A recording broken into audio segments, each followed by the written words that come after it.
So let's start our journey with one of the most famous and scary vanished villages.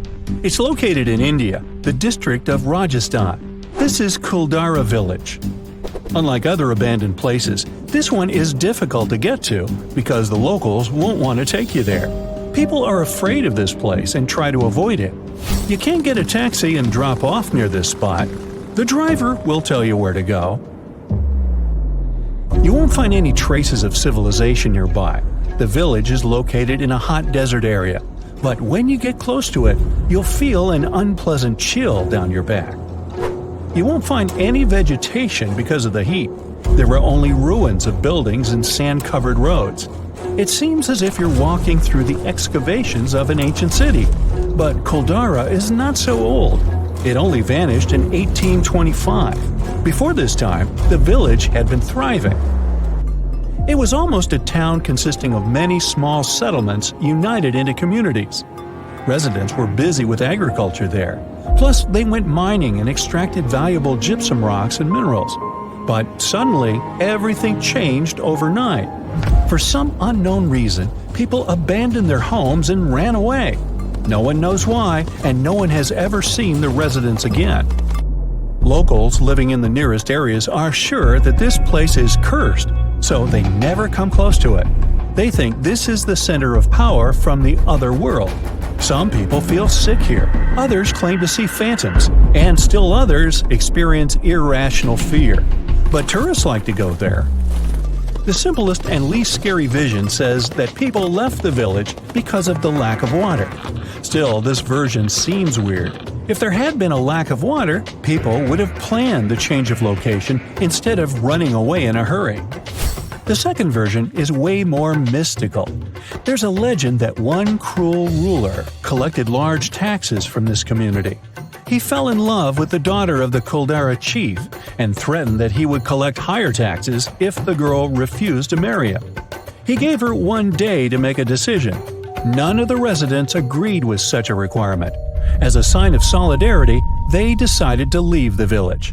Those who don't believe in all these rumors can spend a night in a tent there. Chances are you'll hear someone screaming or feel someone walking and knocking on your tent. Nah, just kidding. Our next village is in the U.S., in the state of Pennsylvania. More precisely, it's not even a village, but a borough called Centralia. This place looks totally lifeless. Burnt trees, dried grass, empty buildings. Almost all the roads here have huge cracks. People sprinkle them with gravel to decrease the amount of thick smoke that's pouring from the ground all the time. This abandoned place has been burning for more than 50 years.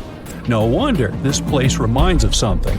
The authors of the horror game Silent Hill got inspiration from this town. Centralia was a mining town with shops, cafes, libraries, and happy residents. People worked in the mines to get anthracite coal. They used one of the underground tunnels as a landfill for garbage. And then, in 1962, according to the popular version, they decided to get rid of garbage by burning it. The plan failed. As soon as the garbage caught fire, it spread throughout the mine. Then, all mining work in the town stopped because of the increased level of carbon dioxide. Residents didn't manage to extinguish the fire, and it started to spread underground throughout the whole city. Roads began to heat up. The soil became poisonous. Thick smoke slowly filled the streets. People were evacuated from this place. By 1992, Centralia was completely abandoned. The town looks ominous, and some people believe it's not just because of the fire. They believe not all people managed to evacuate, and their phantoms are still walking through the burning streets, waiting for someone to finally put an end to this eternal fire. Just imagine a prosperous, beautiful village where people do agriculture on fertile land and bake delicious bread. And then, bang! Everything disappears. There were only traces on the ground and a couple of bricks left from beautiful stone houses, mills, and chapels. Huge fertile fields became abandoned, and no one knows why. Well, welcome to the English village of Gainsthorpe in Lincolnshire, or rather what's left of it. From above, you'll see earthen ramparts on a grassy field. the outlines of roads, sunken hollows, and barely distinguishable contours of the walls of houses and barns. If you come here, you may not even notice the traces of the village. It's just an unusual green field. But in the 17th century, life was thriving here. Let's try to solve this mystery. The first mention of this place dates back to 1086. I wasn't around then. Since that time, it was prospering. There were about 19 fertile fields, a chapel, a mill, a bridge, and a manor house where the lords lived. In total, there were about 25 buildings. From the records dating to the 16th century, you can find that quarries appeared in the village. That is, this place not only got wealthy, but also kept pace with progress. Then, by 1616, the village had become completely abandoned. Scientists are still looking for an answer to this question.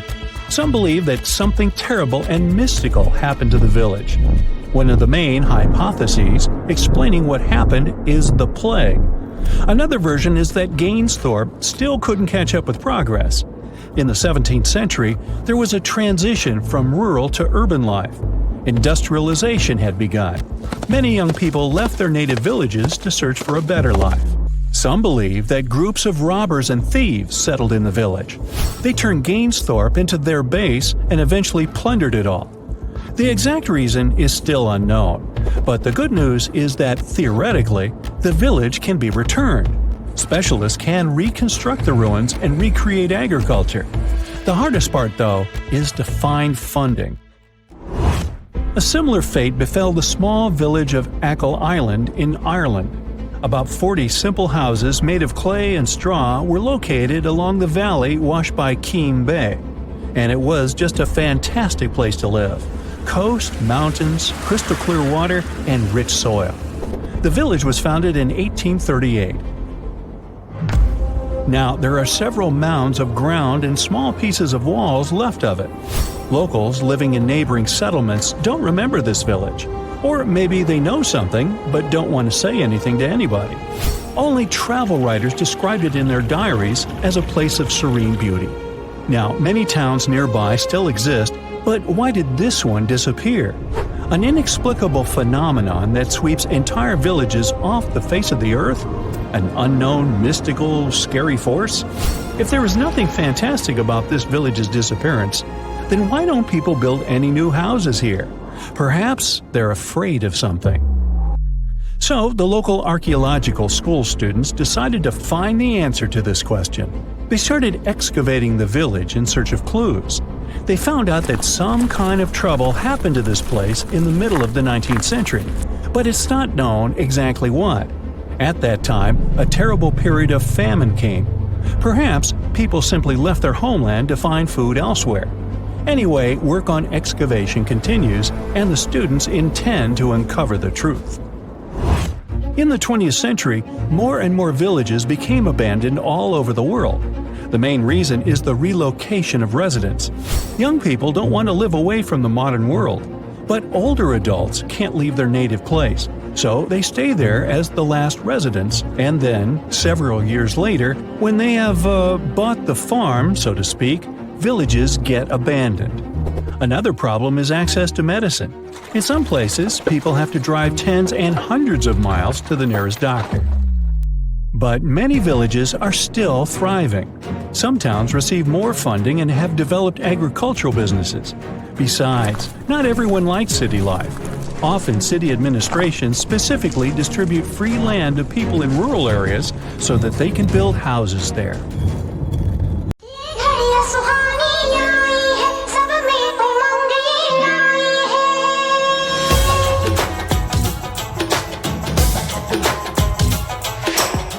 Hey, you're off for the most bizarre adventure of a lifetime. Destination: India. You arrive at the airport in Mumbai. Next, hop a train heading to the Monim railway station. Grab a good book. It's an 11-hour journey. From Monim, a taxi will take you 20 minutes to your final stop, the small village of Shetpal. Population 2,500. It's sweltering here, and the town is surrounded by jungle. Residents are friendly and hospitable, looks like any ordinary Indian village, until one of the locals invites you to their home for a meal. You step over the threshold and don't even notice a cobra slither past your foot. Now, let me remind you that the cobra is one of the most dangerous snakes in the world. Their venom paralyzes the nervous system and causes vision problems, muscle weakness, difficulties breathing, and, well, nothing good from there. A king cobra's venom is so toxic, a single bite is enough to take down 20 grown people. Some cobras can spit venom from several feet away. Pwee! They aim for the eyes, and they shoot with 90% accuracy, possibly causing blindness. On the other hand, 90% accuracy is pretty darn good. Let's sign them up. Anyways, the cobra slithers into the house where you've been invited. When you do finally see it, you're petrified with fear. The family also sees the snake, but they look delighted. The smiles on their faces have you utterly confused. In this village, every home has a special corner called redefine. It's dedicated just to cobras, a safe place where they can sleep, have lunch, relax, and escape the scorching sun. People feed the snakes meat and eggs, and even play with them. Cobras are welcome here as a member of the family, just like you might view a dog or cat. Cobras are everywhere in Chetpal. You'll be walking down the street and a snake is slithering right along with you. Locals see them as fellow residents and share their space with them. The cobras slither into homes, schools, any place at all. Which makes you wonder, don't they bite? Apparently, no cases have been reported in Chetpal. Now, there could be instances, but nobody's reporting it. But there certainly haven't been any tragic incidences due to a cobra's venomous bite. It also helps that the welcome snakes in this particular village are so used to seeing and being around people, they don't view the humans as threats. Your next question? Why? Well, snakes are sacred animals for the people of India, but Chetpal is unique. Nowhere else in the country do cobras live in such harmony with people. Yeah, there are snake charmers who can control the serpents, but this is different. Still, I'm sure you're not as used to snakes here as they are to you, so an extended stay in Chetpal can probably stress you out. So let's head to the far northwest corner of India.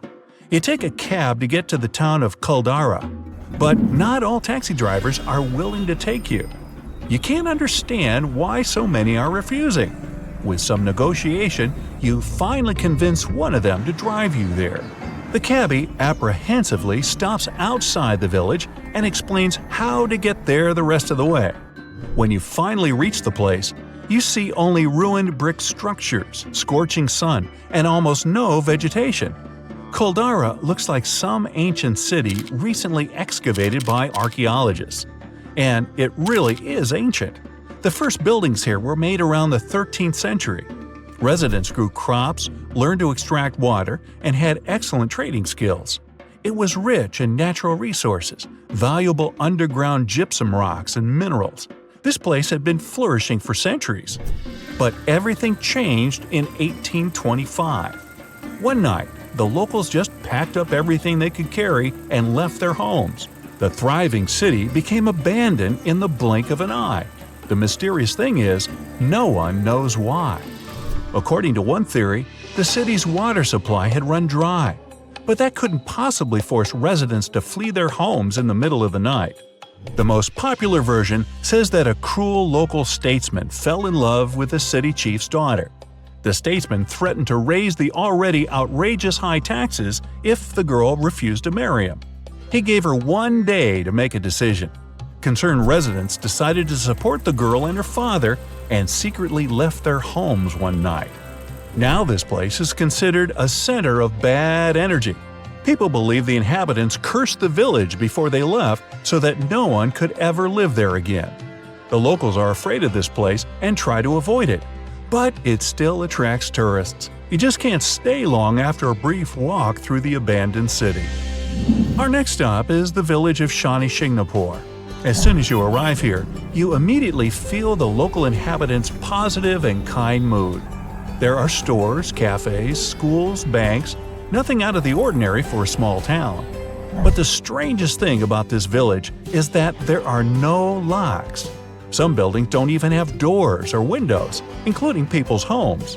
Owners don't lock their stores at night. Goods sit on shelves perfectly open for anyone to come in and take. When residents leave their houses, everything, their personal belongings, valuables, aren't locked up whatsoever. But here's the thing, there's no theft in the village either. Why? The villagers believe that anyone who tries to steal or get into trouble will be blinded by the local deity that protects the village. The legend goes, about 300 years ago, a large black stone slab washed ashore on a nearby river after a severe rainstorm and flood. That night, the head of the village had a dream in which the deity Shani appeared to him. Shani said that residents had to put the rock in the center of the town, and he'll forever protect the people. But on one condition: they could build no walls or roof around the sacred object.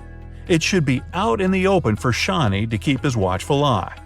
After the stone was placed in the village square, the residents decided to remove the locks from their homes. They no longer needed them because they believed in Shani's protection. They don't hide money or jewelry. Public restrooms are covered with only one thin curtain. In 2015, a police station appeared here, but no complaints have been received. There are no doors at the police station either. Our final destination is Rajdoi. If you come here at the right time, you'll notice that hundreds of villagers are preparing for an unusual celebration. Children, adults, the elderly, everyone helps organize a magnificent wedding ceremony. Residents set an elaborate table with food, decorate the temple where the event will take place, and bring gifts to the future newlyweds. The mood is cheerful as you'd expect. The usual wedding ceremony begins, but there's one little oddity. The bride and groom are frogs. Yep, locals hold weddings for frogs so that rain will come. The most amazing thing is that they prepare for this ceremony as if the happy couple were humans. The fun can continue until late at night. I'll betcha.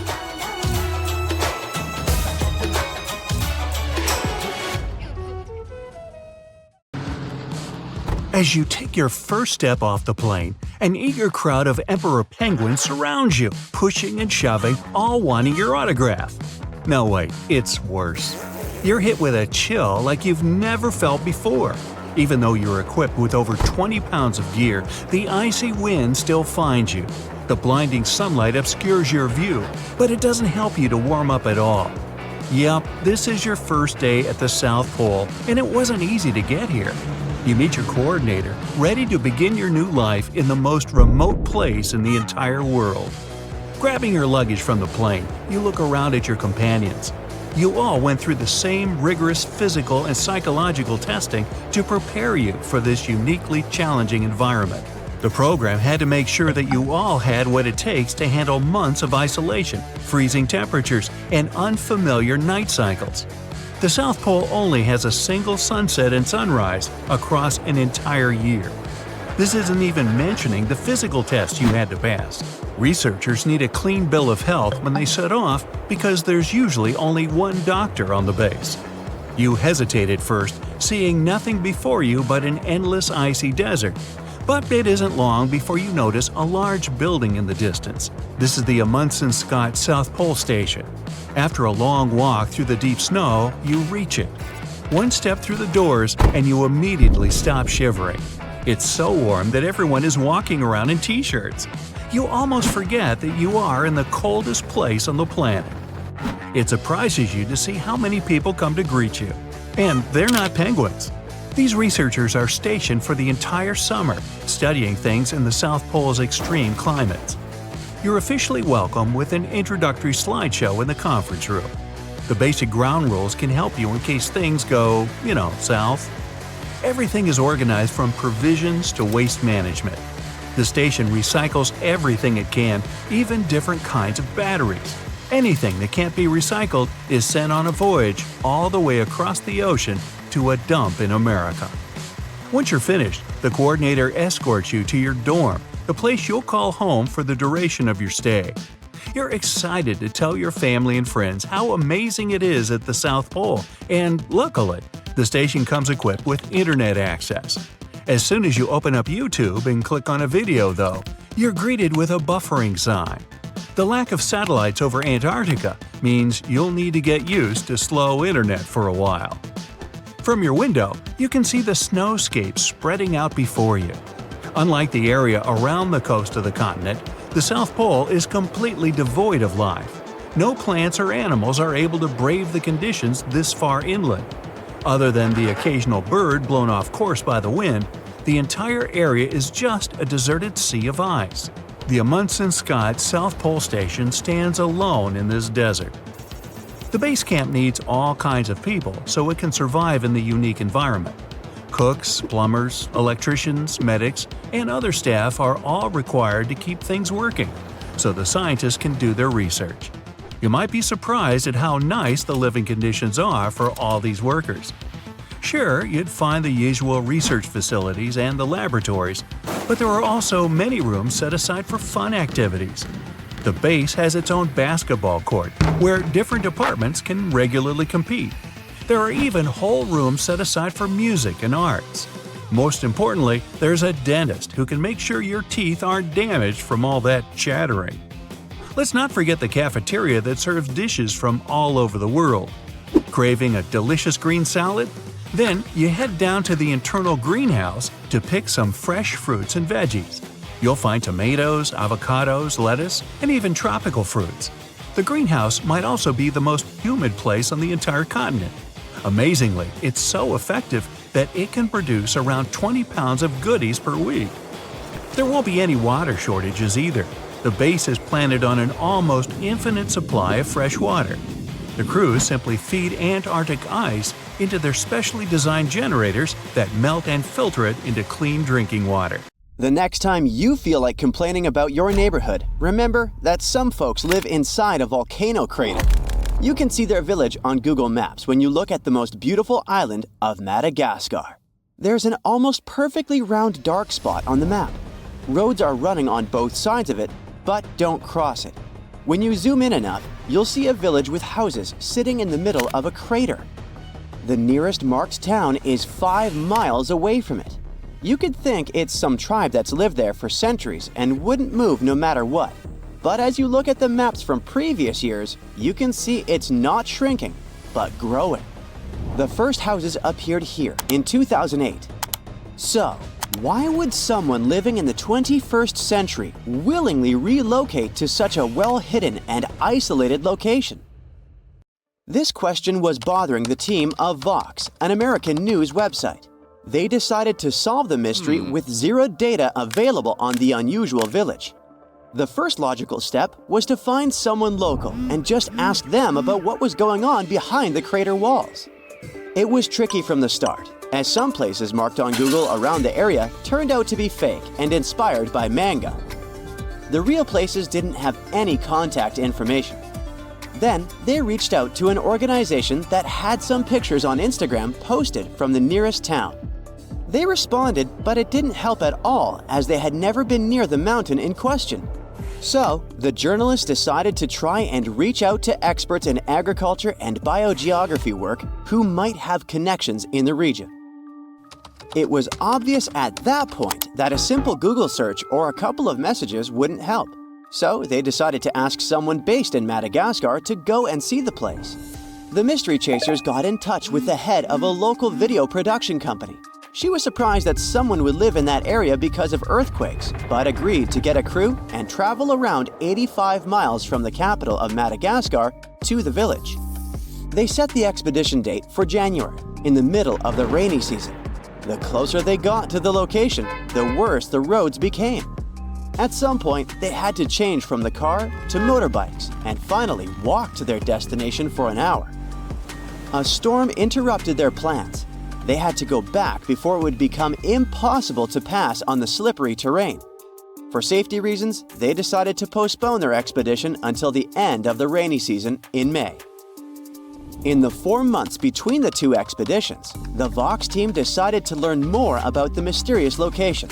It turned out that the mountain dated back to the Cretaceous period, and it was volcanic. An expert explained that the mountain we see today must be 90 million years old, older than Mount Everest and the Grand Canyon. So, the volcano that was sitting here was long extinct.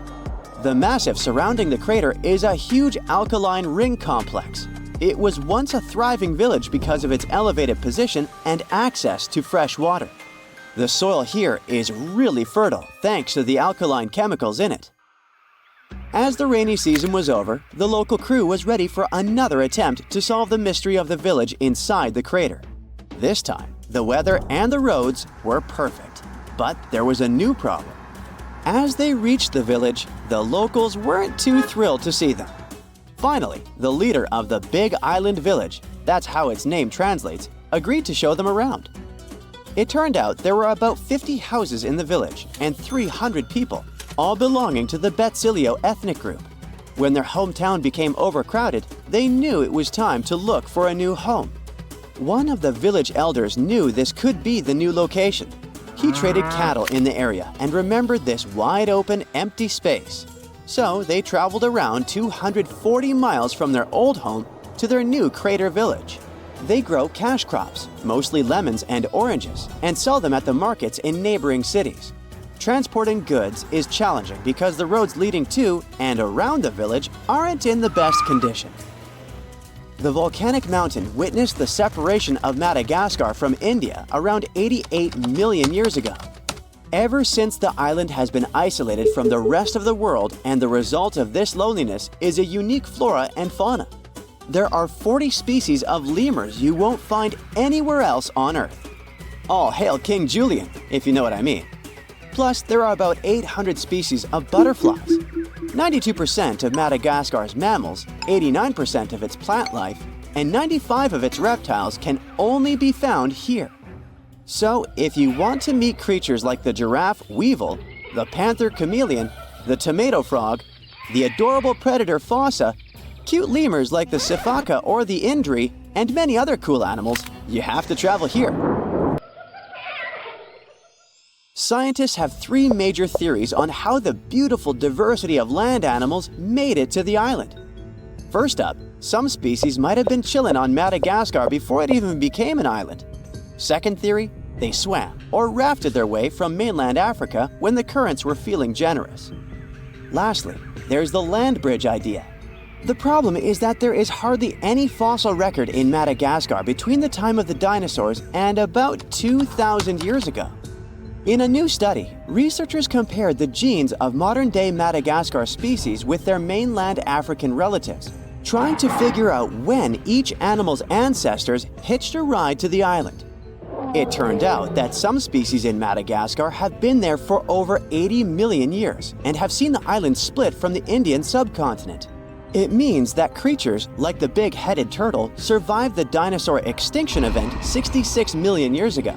But most of the reptiles, mammals, and amphibians opted for a more adventurous journey. They descended from smaller animals that likely rafted their way to Madagascar.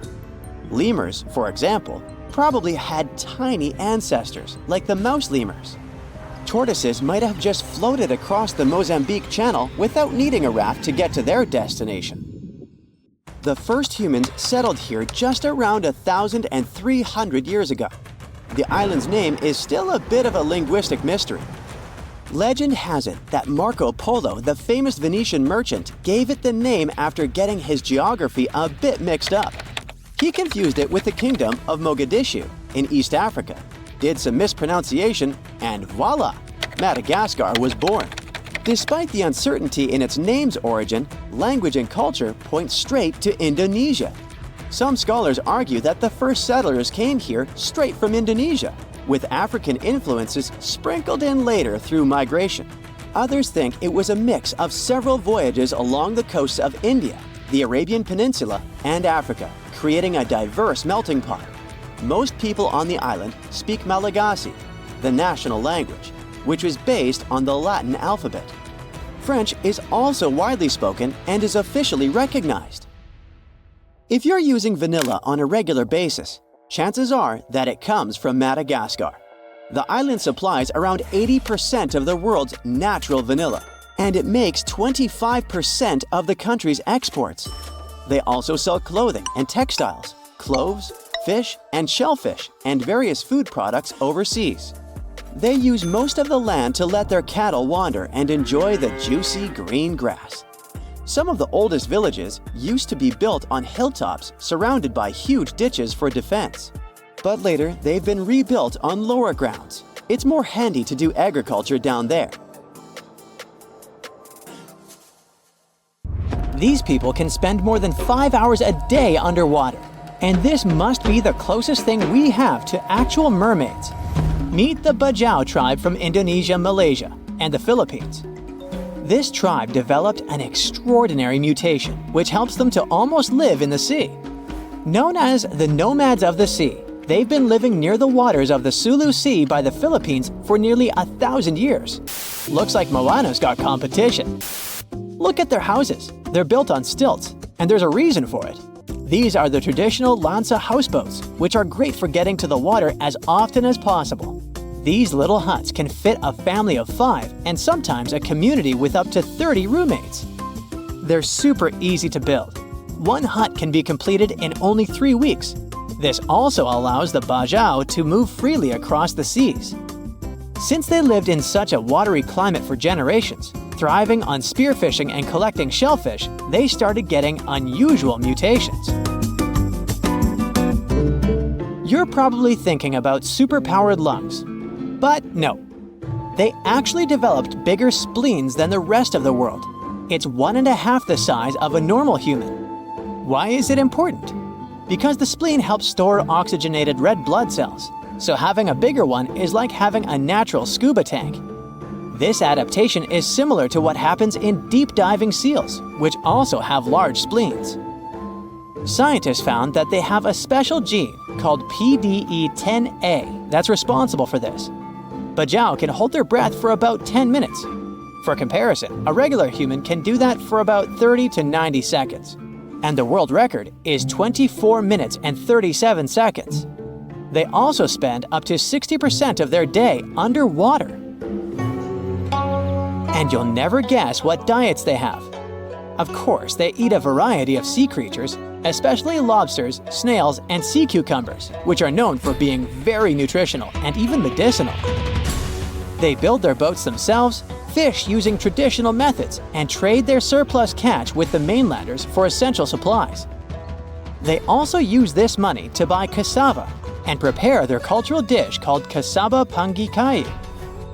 Since they don't have fridges, they line up tons of caught fish and sun-dry it. Thanks to this technique, the fish can last for weeks.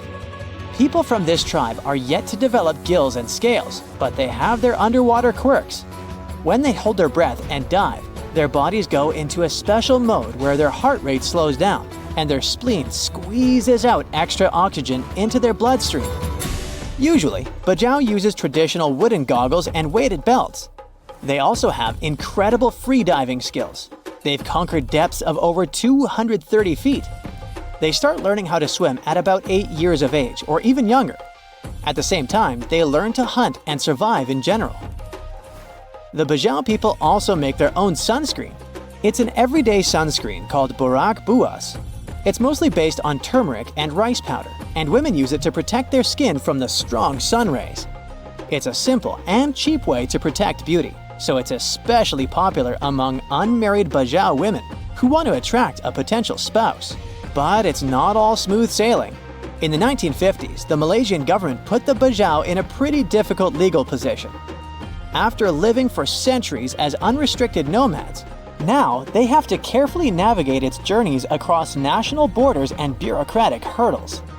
This means that they're not fully stateless, but they're not officially recognized citizens of any country. Today, only a few hundred Bajau families live near Semporna, Malaysia, but it's getting harder to live such a life. The resources are scarce, and recently, some new restrictions appeared on cutting trees for boat repairs. All these things are slowly pushing them towards a more settled yet uncertain life on land. They're forced to resettle in places like the Bangau settlement, but without citizenship, they essentially have no formal rights for things like getting jobs or education. Modern life poses tons of challenges for them. Imagine seeing millions more colors than everyone else. That's what tetrachromats can do.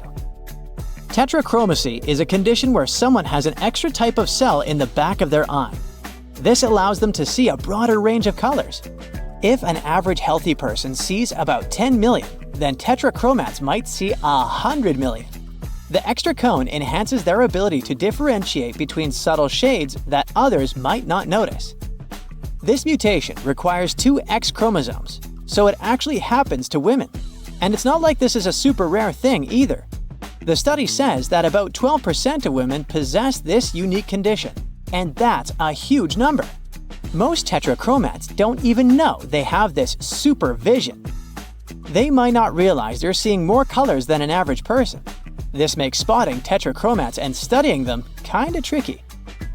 And since scientists themselves usually can't see more than about 10 million colors, it's also pretty hard to test people for this condition. But they think that, like with X-Men, after some special training, tetrachromats might unlock the full potential of their ultra abilities. Marfan syndrome is a genetic condition that affects the body's connective tissues, making them more elastic. This can make you unusually tall, have elongated limbs, and often be extremely flexible. And some people use this as an advantage in their careers. Javier Botet was diagnosed with Marfan syndrome at a young age, but he made a name for himself in the horror film industry. He can contort his body in such an eerie and unsettling way that this has landed him roles in numerous films such as Mama, The Conjuring 2, It, and Slender Man. But Marfan syndrome is a spectrum disorder. While some people with the condition can live relatively normal lives, others may face serious health issues. Do you sometimes wish that there was less sleep so you'd have more time? Well, some of us got that blessing. While most adults need 7 to 9 hours of sleep each night, some people can function well on only 4 or 6 hours. This genetic mutation, found in a gene called DEC2, actually influences many different species, not only humans. For example, it also works on mice and fruit flies. DEC2 helps regulate circadian rhythms, the natural biological clock. This mutation affects the production of orexin, which is a hormone involved in wakefulness and maintaining the sleep-wake cycle. Basically, it helps release morning hormones earlier than usual and fades away before dawn. They discovered this gene in a family of natural short sleepers. It was a bunch of people who go to bed at a normal time, 11 p.m. to midnight, but wake up at 5 in the morning without any issue. It's a super rare mutation. It might sound like something out of a comic book, but humans can actually have super strength. Turns out, some accidental mutations can unleash titanic strength without any crazy workout routines. There are 2 proteins in our body, myostatin and activin A, that usually are secreted by muscle cells to suppress excessive growth. In other words, these 2 help regulate the size and number of your muscle cells, so you don't end up accidentally looking like Schwarzenegger. But as you can guess, some do end up like that. People with this genetic condition don't produce these proteins. Without hitting the gym, they can naturally grow their muscles extraordinarily large, resulting in super strength. It's called myostatin-related muscle hypertrophy. Sounds kinda dangerous, right? And it is. When you become a Superman, there's also the risk of muscle imbalance, heart and joint issues, and other problems. Experts found the oldest lakeside village ever discovered in Europe underneath the waters of Lake Ohrid in Albania. The lake itself is ancient too. It's said to be one of the oldest lakes in the world. Before this discovery, a village in the Italian Alps held the record. It was about 7,000 years old. But radiocarbon dating shows that the village under Lake Ohrid was built between 6,000 and 5,080 BCE, which means it's around 1,000 years older than any other village in Europe. Around 200 to 500 people lived in this village. It goes back to the time of the Neolithic period. In fact, these people were likely one of the first ever communities that decided to settle down. This discovery wouldn't be so interesting if it didn't have an enigma. Villagers made a wooden fortress of spikes all around their village to stay safe. But safe from what? Something mysterious. These locals went through all the trouble of building their homes on stilts over the lake and surrounding it with spikes for defense. Why did they make things so complex? That's what archaeologists are trying to figure out. Are there any other unusual settlements? Sure thing.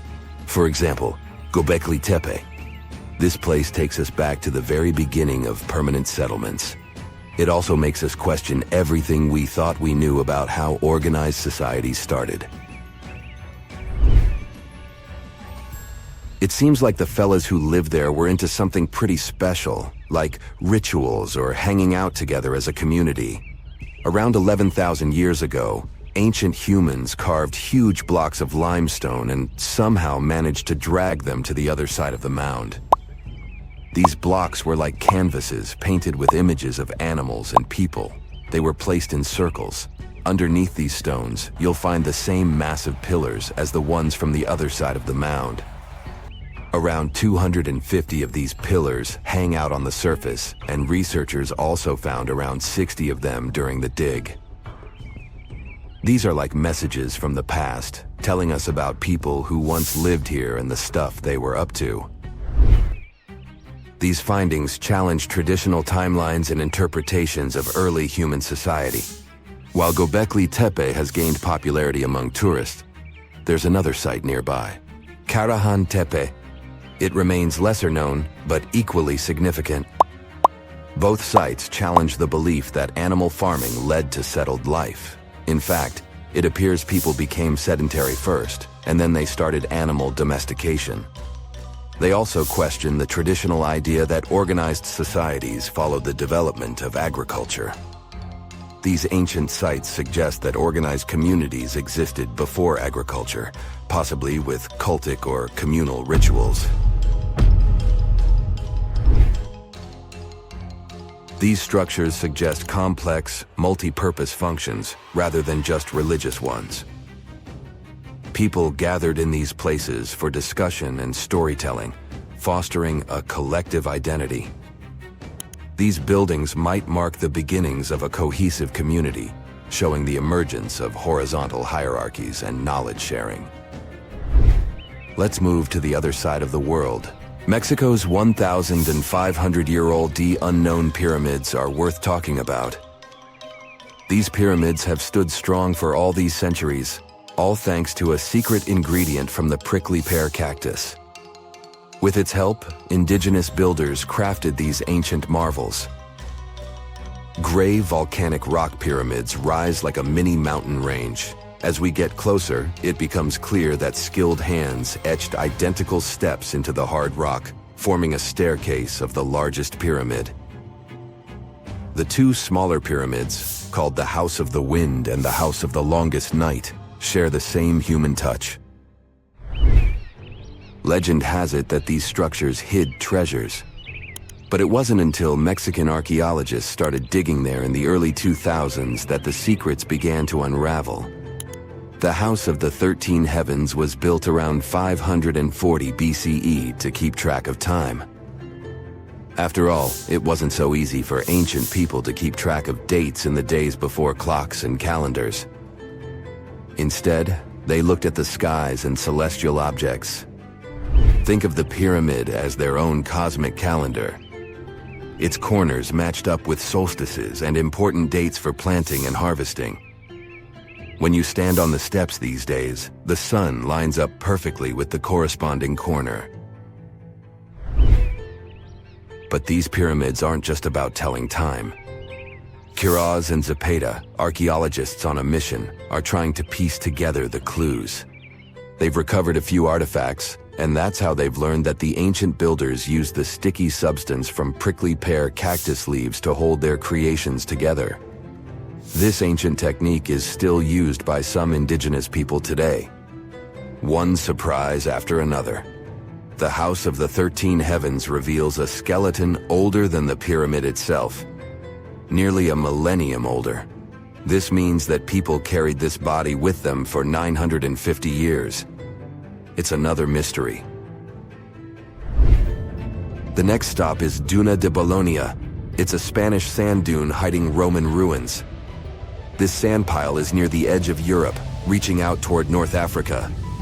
It's more than 98 feet tall and 656 feet wide. As the winds move and the dune shifts, it reveals pieces of history hidden deep within it. Climate change boosts those winds, moving the dune even more. As it migrates, it shows us traces of people who used to live here. Archaeologists have been busy digging around, and they've found ancient tombs. Imagine exploring a sandy maze and stumbling upon these tombs filled with history. The sand has acted as a protector, preserving bones, jewelry, and arrowheads. But that's not all. Nearby, there's an archaeological site from the 2nd century BCE. That's when the Romans were hanging out here. They had a whole city down there, complete with baths, a theater, and a temple. And it was built on top of an older Phoenician settlement. An earthquake shook things up a long time ago, and people left the city. For centuries, it lay hidden under the sand. Modern historians and archaeologists are excited about what else this shifting landscape will reveal. Fingers crossed that this sandy time capsule stays safe and keeps sharing its stories with generations to come. In Peru, archaeologists are exploring the 3,000-year-old Condor's Passageway. A what? Okay, so archaeologists were digging around a place called Chavan de Huantar, where the Chavan people lived. This place is around 190 miles away from Lima, Peru's capital. So, the Chavan people were advanced artists. They loved drawing birds and wild cats in their paintings. And they went way back, even before the Inca Empire became a big deal. They were some of the first societies that settled down and started farming in Peru's highlands of the Andes Mountains. That's more than 2,000 years before the Incas showed up. Archaeologists found a secret passage in one of the temple buildings. They called it the Condor's Passageway. It was a hidden hallway that had been locked away for ages. Lara Croft would love it there. This passage leads to other rooms inside the temple. It gives us a peek into what life was like then. Inside this hidden hallway, the researchers found some neat stuff. Like a big piece of pottery weighing as much as a big bag of potatoes and decorated with a drawing of a condor's head and wings. The condor, by the way, is a power symbol for the ancient Andeans. Archaeologists also found some pottery.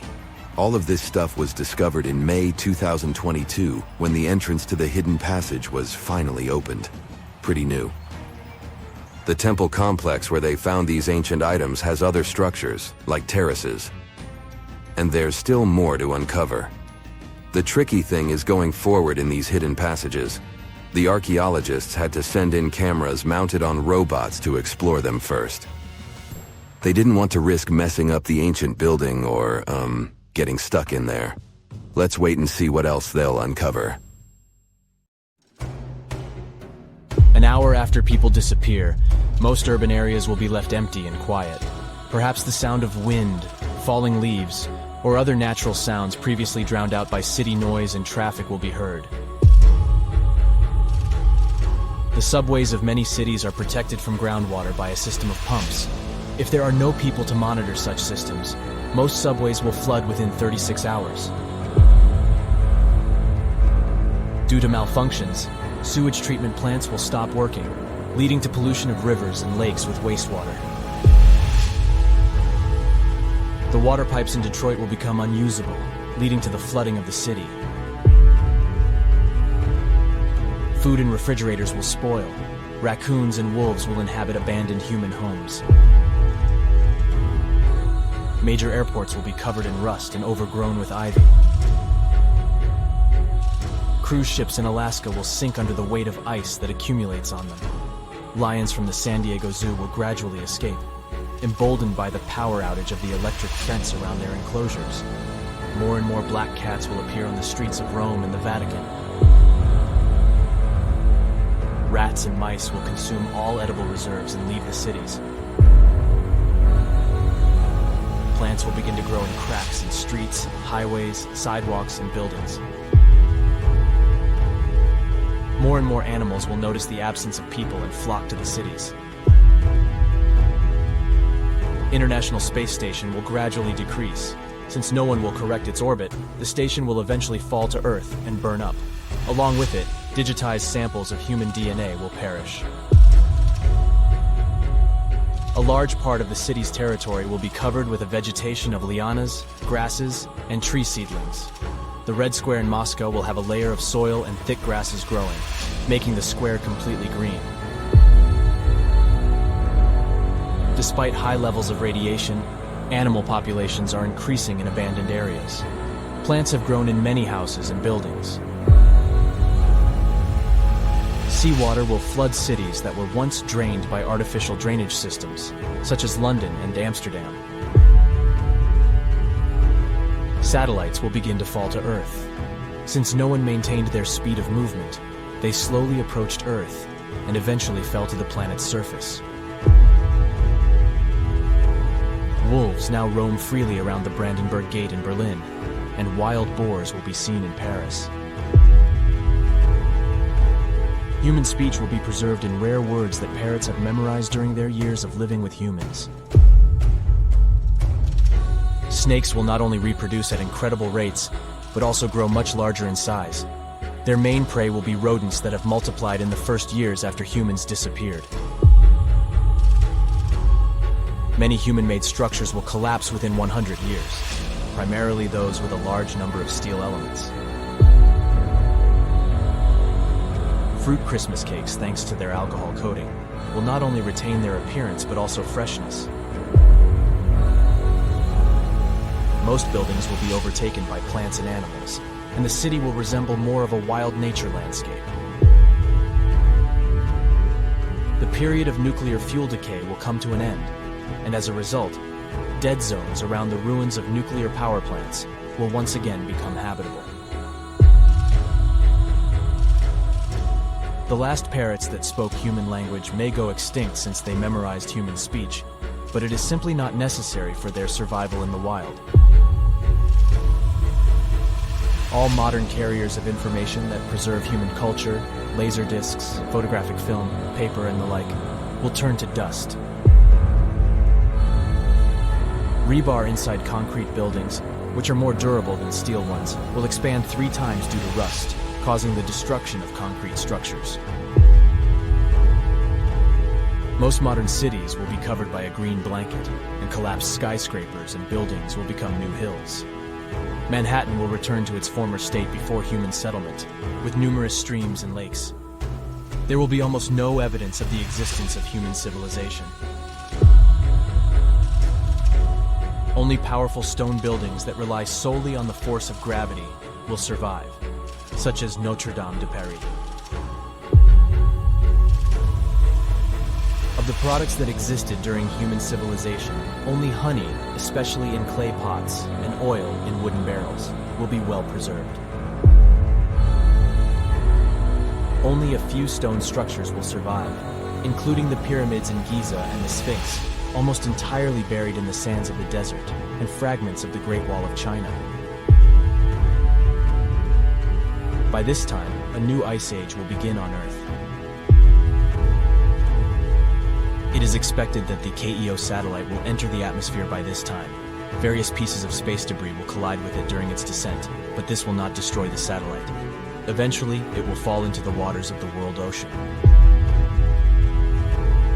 Remnants of spacecraft and satellite debris will float through space as the only reminder of human civilization.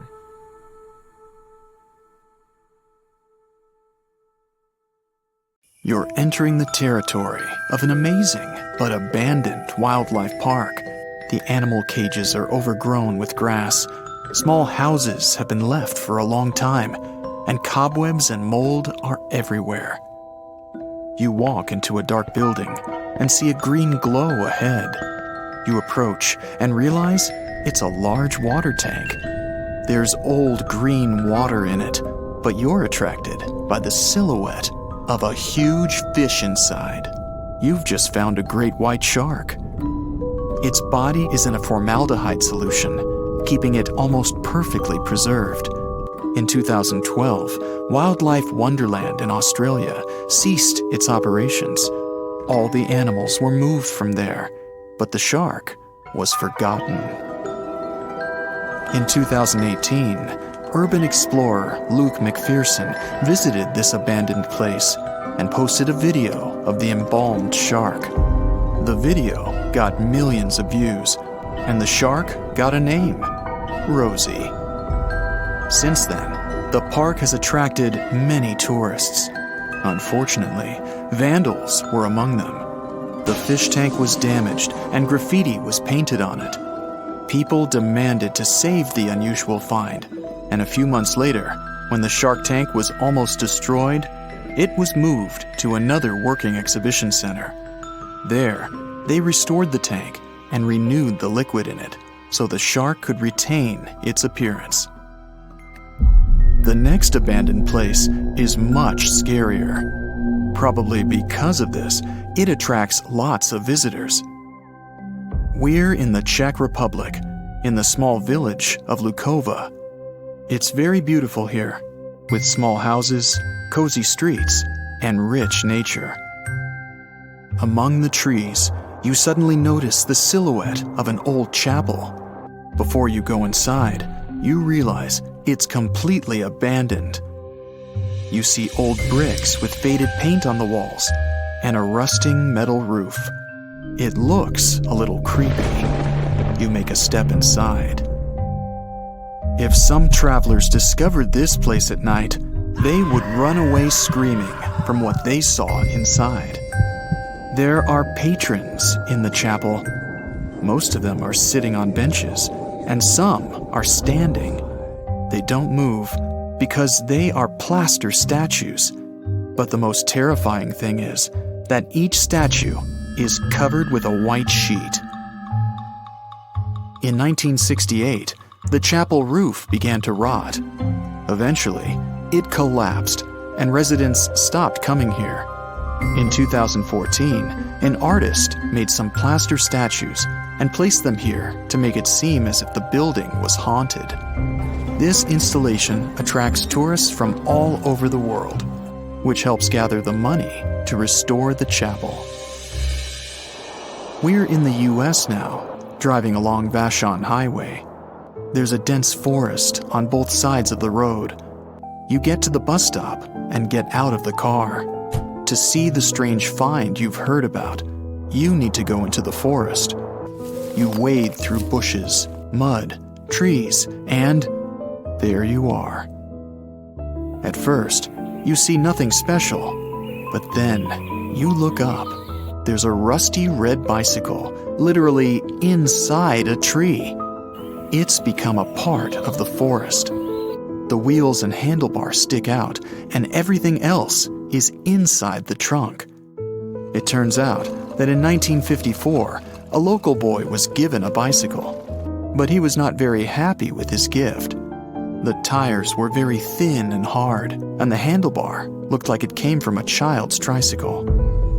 One day, this boy was playing in the woods with his friends, and only he had a bicycle. When everyone started to go home, the boy just left the bike by the tree. The tree continued to grow, and the bike became part of it. Let's leave cold, dark places and come right to the center of the Southern California desert. The sun is very hot, and there's no one around. Only sand, dry brush, and mountains are in the distance. A couple of hours have passed. You're thirsty. The sun burns your skin, and suddenly you see water. Or is it a mirage? You approach in hopes it isn't. Yes, this is real water, but it's not an oasis. Here, in the middle of the desert, there's an unmarked swimming pool. What a pleasure it is to jump inside. It's called a social pool. An artist built it in the summer of 2014. Absolutely anyone can use this pool, but not everyone will be able to find it. Unfortunately, there's only a carcass left of it today. Abandoned places don't just hold creepy and weird things. Some finds can make the person who found them rich. We're going to the Pigalle Red Light District in Paris. This is a residential area, and nothing looks abandoned. You go into one of these houses. You meet people at the entrance who check their mail in the box. You go up the stairs and stop at the door to a certain apartment. It looks dilapidated. You open it and step inside. What you see here reminds you of a creepy scene from a haunted house movie. All the furniture and decorations are not from this century. The whole apartment looks like an antique. A thick layer of dust covers every inch of this place. Old, creepy dolls and stuffed toys lie on the tables and the floor. Add a disturbing tune from a music box, and you have a full horror set. You feel like you've traveled a century back in time. And in a sense, it's true. The owner of the apartment moved out in the 1940s. She left everything as it was. The apartment was left untouched for 70 years. It was discovered in 2010 when people began to evaluate the property of the apartment's owner. She lived somewhere else and didn't tell anyone about the place. When appraisers opened the apartment, they found a painting by the Italian artist Giovanni Boldini, which he created in the 19th century. This painting was sold for $2.5 million. Now we go to another desert, in Namibia. Here, among the dunes, not far from the ocean coast, you find a dried-up lagoon and an old sunken ship half buried in the sand, or rather, what's left of it. The age of this Portuguese vessel is about 500 years. It originally sailed from Lisbon in 1533 and disappeared near a Namibian diamond mining city. Walking among the wreckage, you can find ship parts from those times, but the most interesting thing is a chest with gold coins. The net worth of the entire ship, along with the valuable treasure, is estimated at over $12 million. The wreckage was discovered by geologists in 2008, but its full glory was only uncovered 8 years later. And now you're walking down New York streets, passing a dark, deserted alley where you see some trash bins. You notice a painted canvas sticking out of one of them. You take it out of the trash, and it turns out to be a painting. The image isn't very clear, but it looks beautiful. You decide a piece of art doesn't belong in the trash and take it home. For the next 4 years, you try to find out something about this painting, and one day, on a website about antique stuff, you find out that this painting is a missing art masterpiece worth $1 million. This is what happened to a woman from New York in 2003. When she found the painting in the trash, she immediately felt the power emanating from it. The woman learned the painting was stolen from its owner in 1989. She returned it and received $15,000 as a reward. The painting, called Tres Personajes, was drawn by the Mexican artist Rufino Tamayo in 1970. A collector bought this work of art as a gift for his wife, but a few years later, the painting was stolen while the couple was moving into a new home. Now let's finish our journey with the most grandiose and large-scale find. We're in Turkey. You've been living in an old house for a very long time, and you want to redecorate the place. You throw out all of your obsolete stuff, and then remember, you have an old basement. You never needed it before, but now you decide to turn it into a room. You break down a wall and discover a tunnel that leads underground. Excited, you go there and realize the tunnel doesn't just lead to a secret room. It leads to a colossal underground city. In 1963, a man from Turkey discovered an ancient city going down as deep as 18 floors. It could accommodate about 20,000 inhabitants, livestock, and food supplies. It's not just a maze of tunnels. There is a chapel, a school, stables, kitchens, and other attributes of civilization. The city was founded in the Byzantine era over 1,000 years ago. It was likely built as a shelter from natural disasters and wars. The coolest detail, though, is that it's not the only underground town. It adjoins many other tunnels that stretch for several miles. Professional storage hunting is really quite a gig these days. It's drawn a lot of attention from people all around the world too, since there are many TV shows focused on it. But it's not just storage hunters that can hit the jackpot with their findings. One couple from Arizona simply wanted a couch, but they weren't willing to buy a new one or pay a lot of money for it, so they participated in an auction where they made a $10 offer for an old couch. Since that piece of furniture wasn't in the best shape, they ended up purchasing the couch and the container it came in. When going through the storage unit, they had the best surprise. They found an old teddy bear filled with cash. That little toy ended up bringing them about $300,000. In 2011, another man came across an interesting discovery of his own after he examined the contents of a storage locker in San Fernando Valley. What he stumbled upon was a special comic book called Action Comics #1. The man didn't really know how valuable his finding was until he took it to an expert for further evaluation. Turned out, the comic book was actually the first one featuring Superman. But as much as he wanted to profit from it, the man had to give it back to the previous owner. The story goes that the comic book was stolen from a famous actor, who was himself really passionate about comics and Superman in particular. The actor had reported the book as missing to his insurance company and authorities, but it couldn't be found. The comic book, estimated to be worth somewhere around $1 million, reunited with its rightful owner 11 years after it had been stolen. Another incredible vintage object was found in a storage unit in Melbourne, Australia. It was a 1927 Harley-Davidson 8-valve racer with a sidecar. Based on experts' opinion, this fascinating vehicle had been sitting there for over half a century before resurfacing in 2015.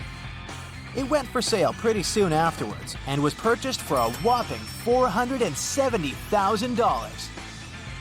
Some auctions for abandoned storage units are fun just because you have no idea what you're going to find in there. And that's regardless of how much profit you'll end up making.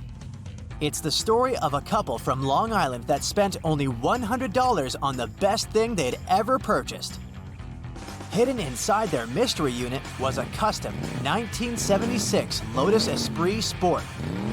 Not only was this car special because of its design, but it was also the car that was used in the 1977 James Bond movie, The Spy Who Loved Me.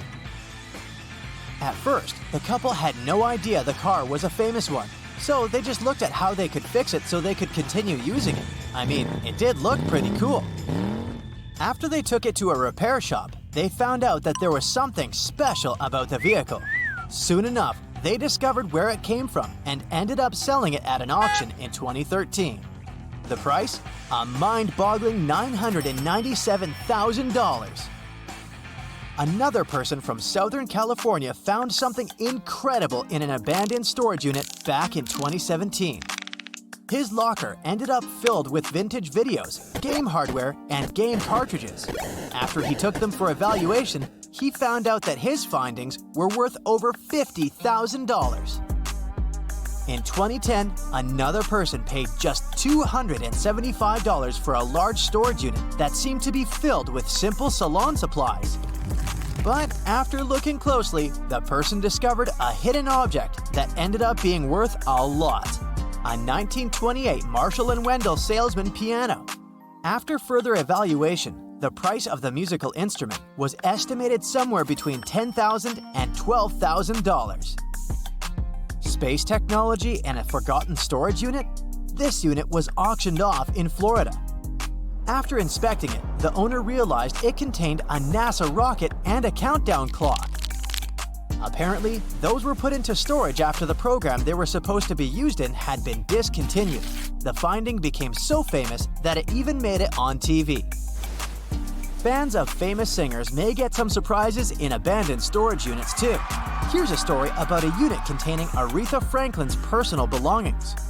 Most of her things were transported there after an incident at her house. She ended up abandoning those items. Later, she admitted she had forgotten about them. At the auction, things like bags, articles of clothing, and even receipts in her name were presented to the public. Similarly, tucked away in a locker that used to be the property of Michael Jackson's dad, there were over 250 undiscovered and unreleased recordings. During the time the King of Pop wrote and produced those songs, he was between contracts. So, technically, there was no legal ownership of the songs. More so, the locker contained a huge number of photos of the famous singer and personal objects belonging to the Jackson family. Some of these items were auctioned off, while some others were acquired back by the family at great expense. It goes to show that missing a payment on your storage unit can be detrimental to everyone, regardless of how famous you are.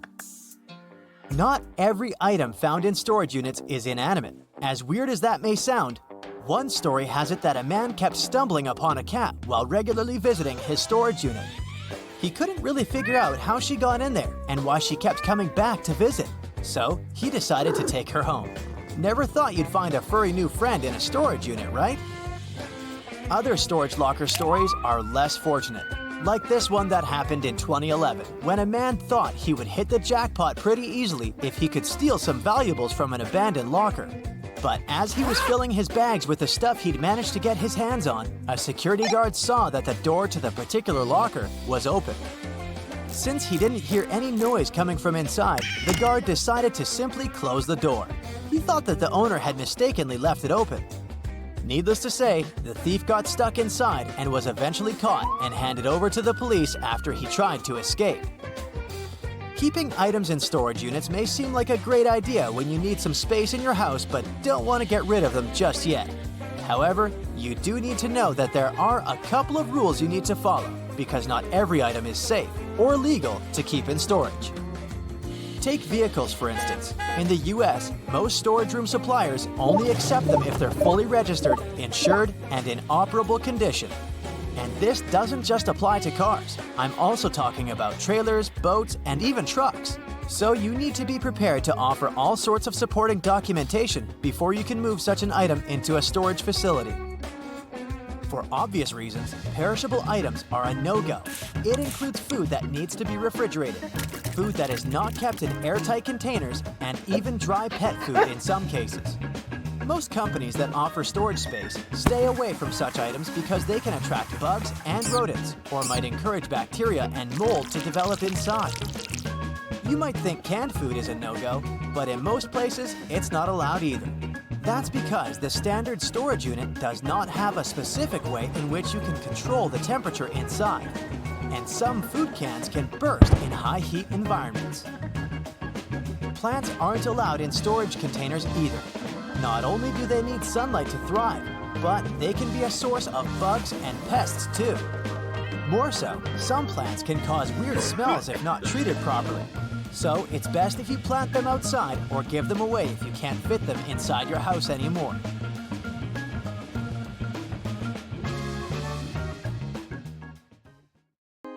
On April 10, 1912, the RMS Titanic set sail from England. But this wasn't the launch of a regular ship. The Titanic was the largest liner ever built at the time. It was 882 feet long. That's nearly the size of 3 soccer fields. And measured from the hull to the top of the smokestacks, the ship was an impressive 175 feet tall. That's the size of a 17-story building. Deemed unsinkable, it took 3,000 workers almost 3 years to build. But a mere 4 days into its very first voyage, at 11:40 p.m., the ship collided with an iceberg and was lost beneath the waves of the Atlantic Ocean. It took the liner only 2 hours and 40 minutes to sink. And of more than 2,200 passengers and crew members on board, only 706 survived. The wreck would remain lost for another 73 years, hiding its many secrets within the frigid Atlantic waters. And if it wasn't for a man whose whole life had been devoted to exploring the sea, the giant ship might have remained lost for a lot longer. That man was Robert Ballard. As a child, Ballard was obsessed with the ocean. This fascination started when he was just 12 years old. That's when he watched a film adaptation of Jules Verne's science fiction novel, 20,000 Leagues Under the Sea. It had everything to spark a young person's imagination, from adventure and strange creatures to a powerful underwater vehicle called the Nautilus. It could travel anywhere in the world you wanted to go. From that moment, life on dry land was no longer in Ballard's future. When he was 23, he was assigned to the Deep Submergence Group. There, he helped develop techniques to search the ocean floor. His biggest accomplishment was the creation of Alvin. It was a small, easy-to-maneuver submarine that could carry 3 people.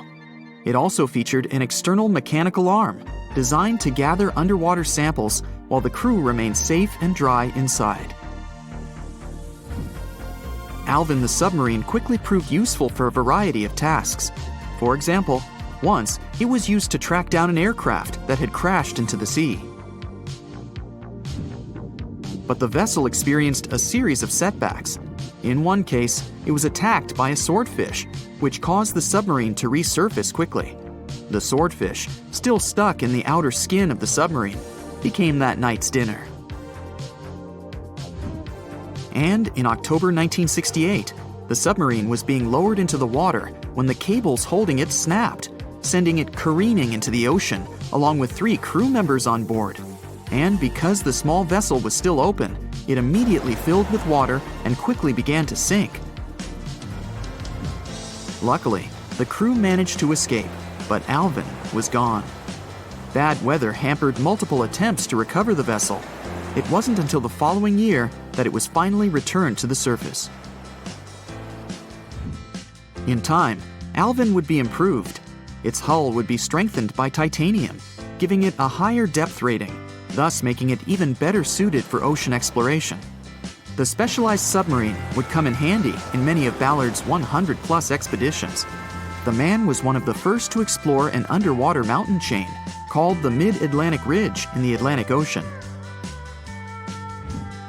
And when he found thermal vents in the Galapagos Rift in the late 70s, he also helped discover and document the process of chemosynthesis. That's a complicated chemical synthesis of food energy by bacteria. But his biggest discovery was still to come. Ballard claimed he'd never been a Titanic fanatic, but he eventually became obsessed with finding the ship after watching other explorers try and fail. As he said, Titanic was clearly the big Mount Everest at the time. Many others had tried, many that I thought would have succeeded, or should have succeeded but didn't. Ballard began thinking about finding the ship as early as 1973, and 4 years later, he actually made an attempt. He used the deep-sea salvage vessel Sea Probe, which was a drill ship equipped with cameras and sonar. But he was forced to give up when the drilling pipe broke. It just wasn't his time. In the early 80s, a Texas oil man named Jack Grimm tried to find the wreck on 3 different occasions. Once, Grimm was actually right over the Titanic, but his equipment failed to detect it. That's what we call extreme bad luck. Ballard was just biding his time. He needed a plan and some help. The first issue was getting down to the bottom of the Atlantic. The furthest down he had ever traveled before was 20,000 feet, and this trip took him 3 hours, and that didn't include the way back up. Ballard knew he could use Alvin, already enhanced with a titanium hull to withstand the pressure of the ocean. But he also needed something that didn't require him to actually go down with it. An unpiloted remote-controlled submarine would be ideal. But first, he would have to create one. He reached out to the authorities, hoping they would provide funding for his project. And though officials had no interest in the Titanic, they were willing to help. But there was a catch. Ballard had to first focus on tracking down 2 submarines, the Thresher and the Scorpion, which had sunk to the bottom of the Atlantic Ocean in the 1960s. The authorities were hoping to study them to find out why they had sunk in the first place. They also wanted to know if they could be recovered or if it was safe to leave them on the ocean floor.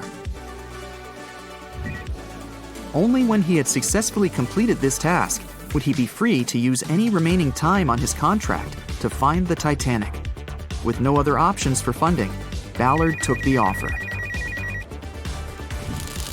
He got to work. First, he created 2 new devices. Argo was an unpiloted deep-towed undersea video camera sled. It was designed to take photos and record videos from a series of cameras mounted on it. It could work at depths of up to 20,000 feet, and it could also explore nearly 98% of the ocean floor. Argo was supposed to be tethered to a boat. As the boat moved, Argo would be pulled behind, floating just above the ocean floor. The camera would then transmit images to the surface. The second device was a small robotic vehicle called Jason Jr. It was also controlled remotely, which allowed the crew inside a submarine, like Alvin, to get closer to and photograph underwater objects. Ballard was now ready. He knew he had to find those submarines quickly, and it didn't take him long. Much to his relief, the search was relatively simple, and he was able to fulfill his obligations with 12 days to spare. With almost 2 weeks to devote to finding the Titanic, he set out to explore the ocean. He focused the search close to Newfoundland, Canada, pulling Argo along the ocean floor and reviewing the images it collected. And after a few days of nothing, they eventually found riveted hull plates and a boiler. Could this be it? The next day, a ship's large bow was revealed. On September 1st, 1985, Ballard and his fellow crew members realized they had finally found the infamous ship.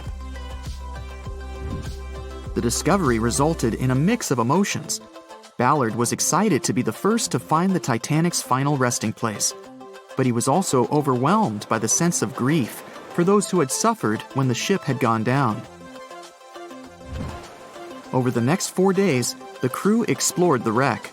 They found the crow's nest, from where the iceberg had first been spotted. Plus, there was finally evidence of how the massive ship had split in 2 before sinking, with both halves of the ship found. There was furniture and dinnerware, and sadly, several leather shoes of those who hadn't made it to safety were scattered about the ocean floor. Ballard succeeded where others had failed and became an instant celebrity around the world. You'd think that locating the Titanic would be enough for one man, but not for Ballard.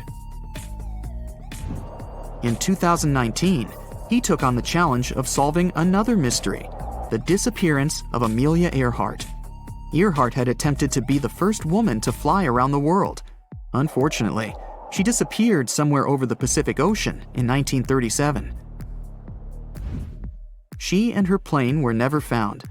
Ballard hoped that his luck with the Titanic would help with finding where Earhart had gone down, but his expedition failed to find anything.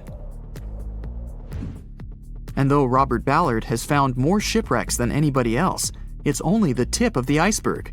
It's estimated that there are over 3 million shipwrecks in the ocean, and Ballard has only located 100 of them. Now, in his late 70s, the man is hoping to encourage young people to continue his work of exploring the ocean and its many mysteries. In 1989, he started the Jason Learning Project to inspire grade school students to pursue science, technology, engineering, and math. He has his own research vessel called the EV Nautilus, after the name of the submarine in Jules Verne's novel, a fitting tribute to the story that inspired his career. Imagine discovering an ancient city without leaving the comfort of your home. In 1963, a man in the Nevşehir province of Turkey did exactly that. He was renovating his house. He knocked down a wall in his basement and found a mysterious room. He continued digging and saw a tunnel. This is how Derinkuyu Underground City was found. Derinkuyu is one of the deepest multi-level underground settlements of Cappadocia and in all of Turkey. This engineering masterpiece has 8 levels. The inhabitants living on those floors had access to cellars, storage areas, chapels, a school, a study room, and other structures. All floors are connected by an extensive network of tunnels. It's believed that the underground city was built as a shelter. You can't see the construction from the outside. Its depth is approximately 279 feet. The complex was large enough to shelter about 20,000 people, plus their livestock and food supplies. There's also a 180-foot ventilation shaft. People used it both for ventilation and as a well. The well supplied water both to the villagers living on the surface and to those hiding in the underground city. Interestingly, those living on the bottom levels were able to cut off the water supply for the upper and ground levels. This kept the water safe from potential poisoning. The place was designed for protection. The tunnels could be blocked from the inside with huge round rolling stone doors. The passageways were extremely narrow. Potential invaders had to enter the tunnels one at a time. Seems like they thought of everything in the 7th century BCE. Archaeologists believed the Phrygians were the ones who first built the levels. After them, the structure was used and enhanced in Roman times. This was when the chapels were added. The golden time of Derinkuyu, however, was during the Byzantine era. But how did these people manage to create such tunnels? Well, the rock they carved them into wasn't usual. It was soft volcanic rock. It appeared due to a geological process that began millions of years ago. Volcanic eruptions covered the area in thick ash. It then solidified into this soft rock. When the natural forces of wind and water eroded softer parts, only hard elements remained. Fun fact, fairy chimneys are also made of intricately shaped volcanic soft rock, but they formed naturally without any human intervention. I'm still in Turkey, but this time, my destination is Çanakkale, where a myth came to life. For 3,000 years, people believed that Homer's Iliad was fiction and that Troy never existed. In 1863, everything changed. Expatriate Frank Calvert discovered ancient ruins in western Turkey. He was convinced they belonged to the ancient city of Troy. Heinrich Schliemann examined this area in 1868. That's when Troy saw sunlight again after all those centuries. Troy has complex layers. Over the years, 9 ancient cities were built on top of one another. Historians say that the area was strategically located between Europe and Asia, so it became a prosperous trade and cultural center. This strategic position made Troy attractive throughout history. After the Trojan conflict, the city was abandoned between the years 1100 to 700 BCE. Then Greek settlers rediscovered the area, and Alexander the Great ruled there. The Romans then invaded the city. Speaking of this event, the first thing you would see when visiting the site is a replica of the wooden Trojan horse from a movie shot in 2004. The next stop is Lothal. In the 1950s, Lothal and several other Harappan sites were discovered in India. These new provinces extended the boundaries of the Indus Valley civilization.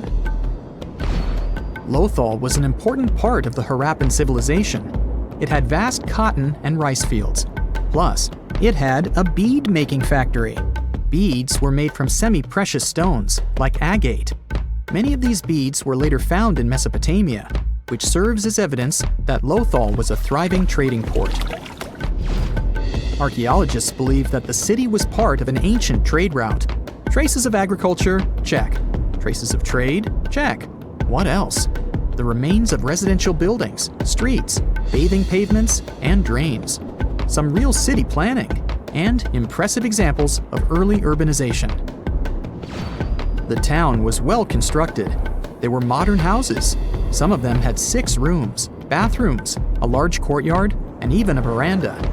Lothal also had the world's oldest known dock. It linked the city with the Sabarmati River and the trade route. The ancient Mayan city of Calakmul is located in southern Mexico in the tropical forest of the Tierras Bajas. From 500 CE to 800 CE, Calakmul was home to over 50,000 people. There was a central plaza surrounded by outer districts. And if we count both the inhabitants of all those outer areas and those who lived in the center, Calakmul had a population of more than 1.5 million people. It was a city that was habitable for 12 centuries. It's believed that the place had more constructions than any other excavated Maya settlements in the region. After 1000 CE, the Maya civilization there faced a downfall. The settlement that was once the center of Mesoamerica was almost completely abandoned. The ancient city was at the heart of the second largest tropical forest in America. The site is well preserved, so today, if you were to visit it, you would be able to picture what life looked like in ancient Mayan times.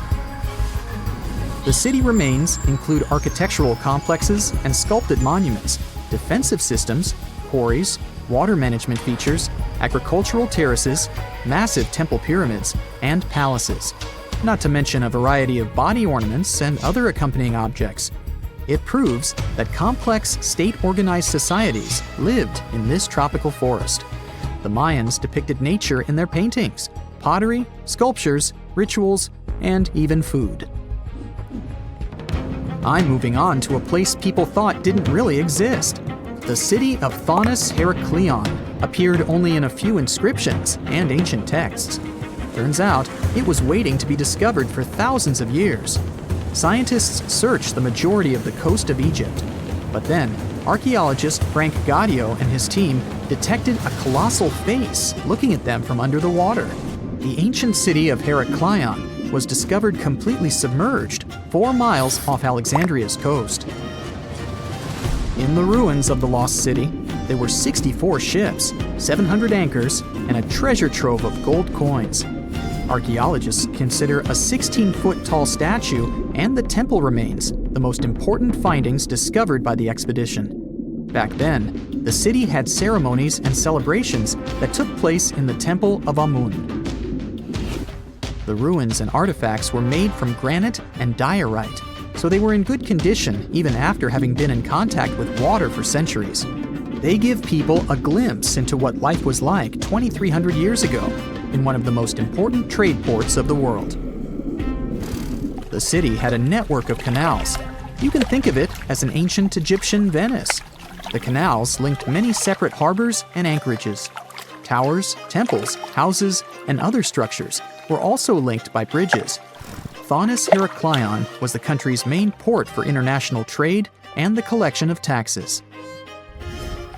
No one really knows how the city ended up submerged, but archaeologists connect it with natural causes. At the end of the 2nd century BCE, most probably after a flood, Heraklion got covered with water. Then, Alexandria, the city founded by Alexander the Great, became more glorious than Heraklion. Before Alexandria's fame, Heraklion was the main port of entry to Egypt. So, after the disaster, many ships heading for Heraklion had to change their route and go to Alexandria. Heraklion lost its glory until its rediscovery in 1933.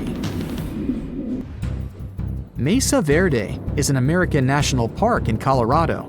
The park is the largest archaeological preserve in the U.S., with more than 5,000 sites, including 600 cliff dwellings. Mesa Verde means green table in Spanish. The name comes from the shape of the mountains in the area, with flat tops and steep sides. The park is an ancestral Puebloan archaeological site.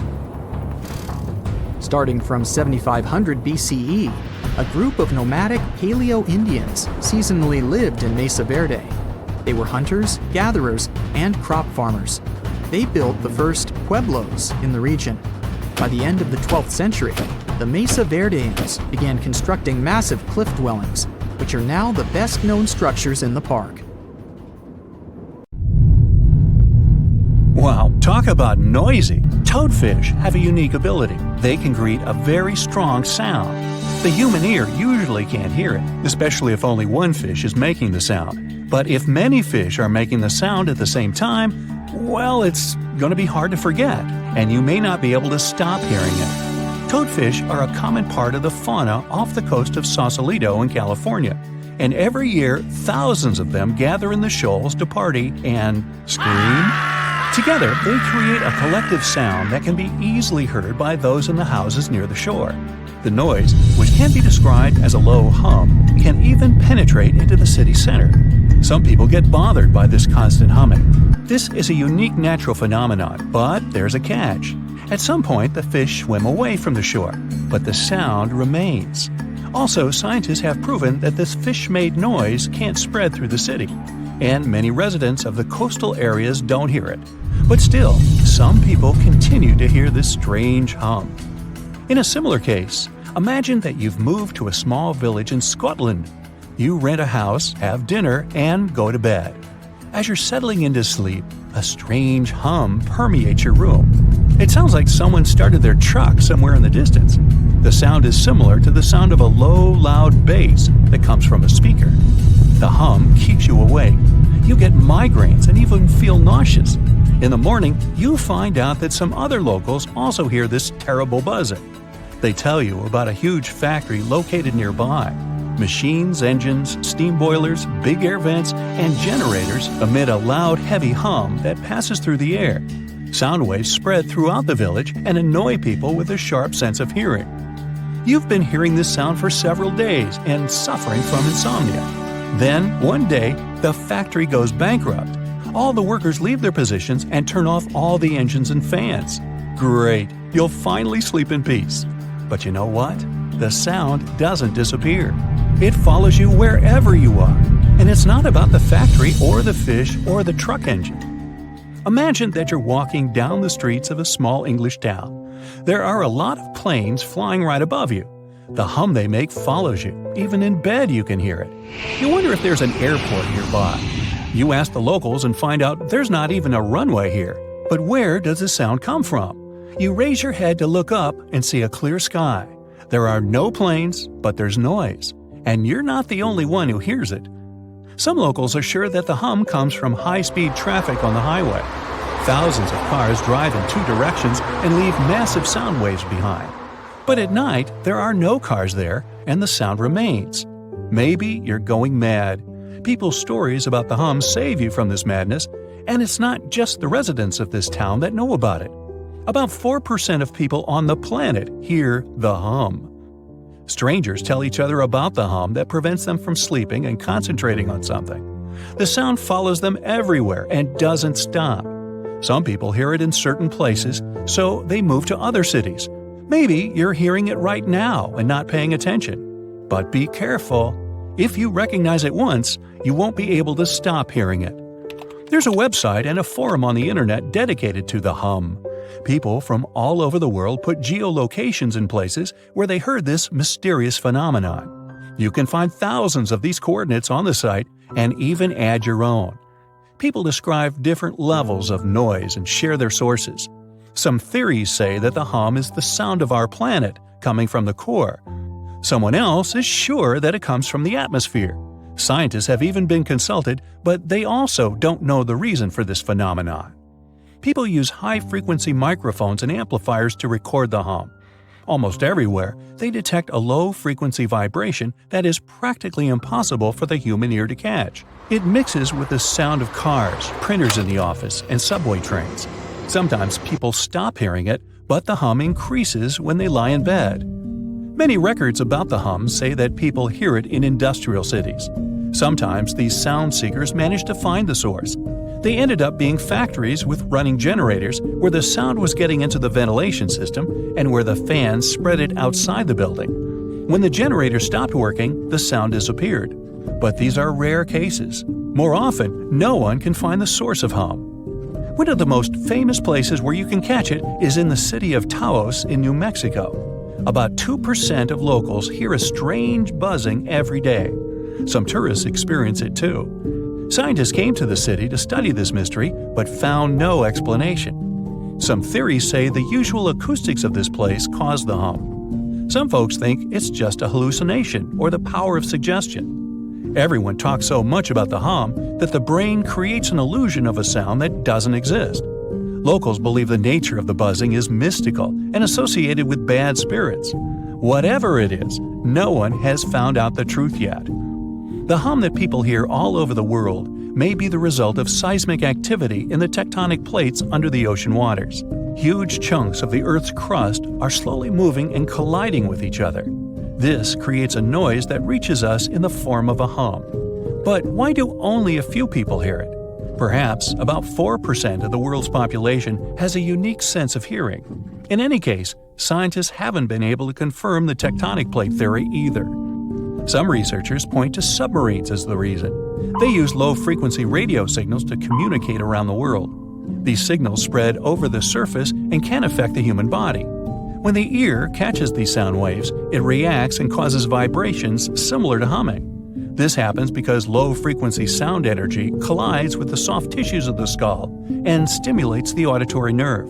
In fact, it's not even a sound. It's a hallucination that is created by your brain. But still, no one can confirm this theory either. Perhaps thunderstorms can create the hum phenomenon. About 8 million lightning strikes hit the Earth every day. Some impact creates a powerful electromagnetic charge.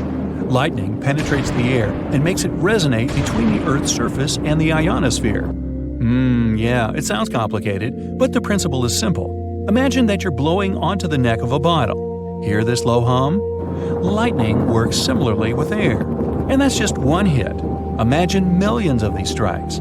The sound waves spread all over the planet, and some people hear them. Lightning constantly strikes all the time, so the hum never stops. In 1973, scientists put forward a theory that the reason for the hum is the jet stream shearing against slower-moving air. In simple words, wind and fast airflows intersect slower ones. As a result, a whistling sound appears, and electric towers and power lines amplify it. By the way, the first reports of the hum appeared in the 70s. People learned about this phenomenon from the small British city of Bristol. Dozens of residents heard this strange noise in different parts of the town.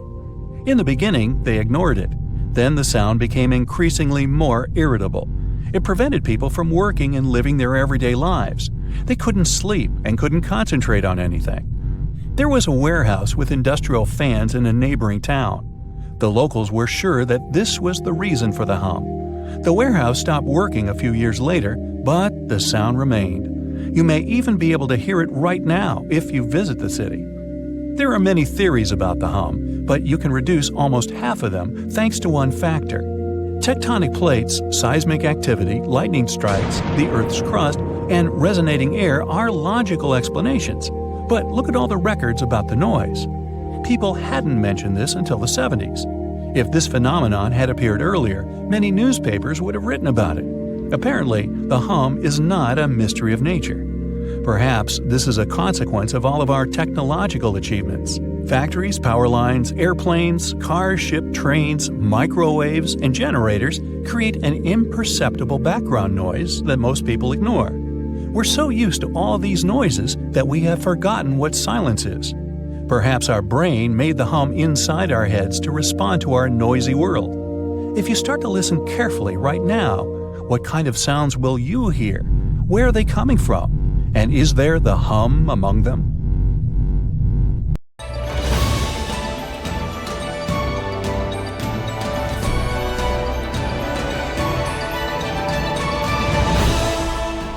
North Yungas Road in Bolivia is one of the most picturesque and most hazardous roads in the world. Just imagine biking along a cliff trail at a mind-numbing height, overlooking the lush Bolivian jungle and misty mountains at a distance. What a view! But as soon as you realize you're riding on a 10-foot wide stretch of road, some of which isn't even paved, you might get skin crawls. And for a good reason.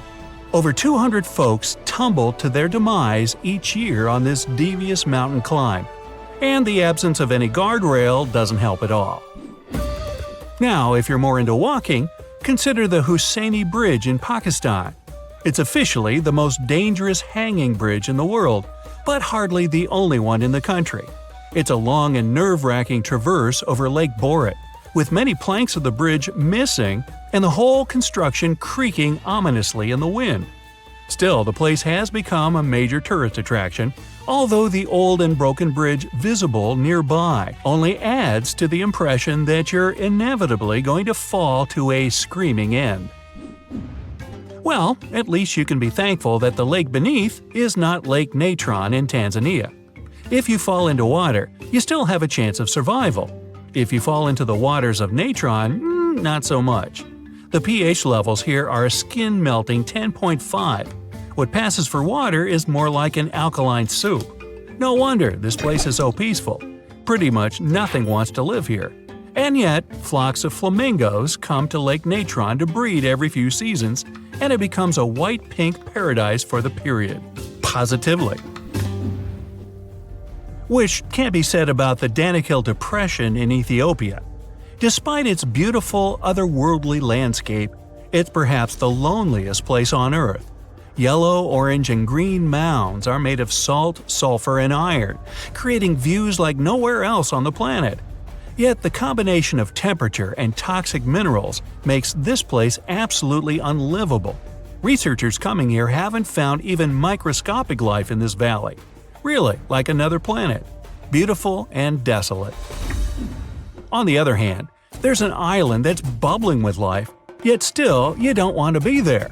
It's called Snake Island, and the name says it all. It's chock full of snakes. In fact, there are so many of them, especially the venomous varieties, that Brazil has forbidden access to the island to any and all visitors. But even if it wasn't closed off, not many would be brave enough to go to a place where a single step offshore could land you a venomous bite. Now, I'll bet that Fly Geyser in the middle of the Nevada desert was created partly because humans became jealous of that. This place had been just another bit of desert until 1916. People came here to drill a water well.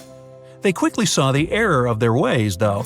The water came out boiling hot and unfit for drinking. 50 years later, there was another attempt, but the same thing happened. We don't learn, do we?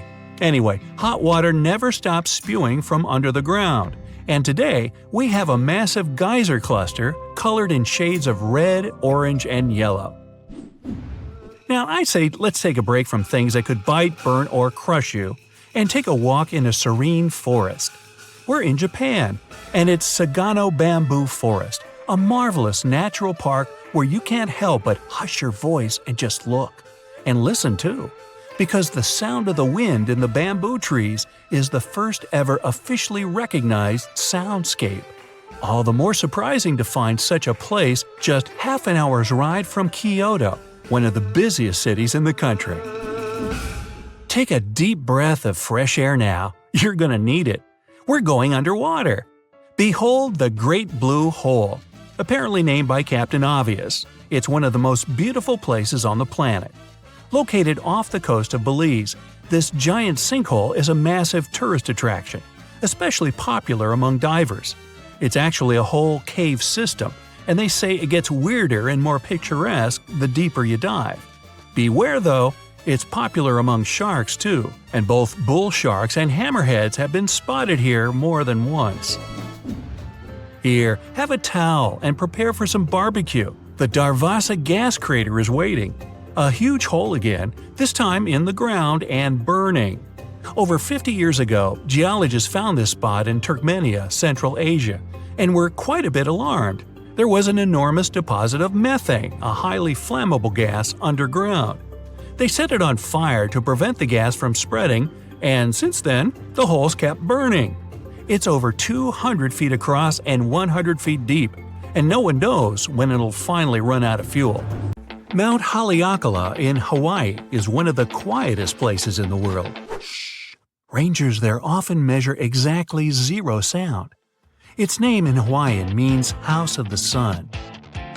It was formed thanks to a 1 million-year-old volcano. Lava built up over the years and grew into a mountain. It has its own climate and weather that's almost impossible to predict.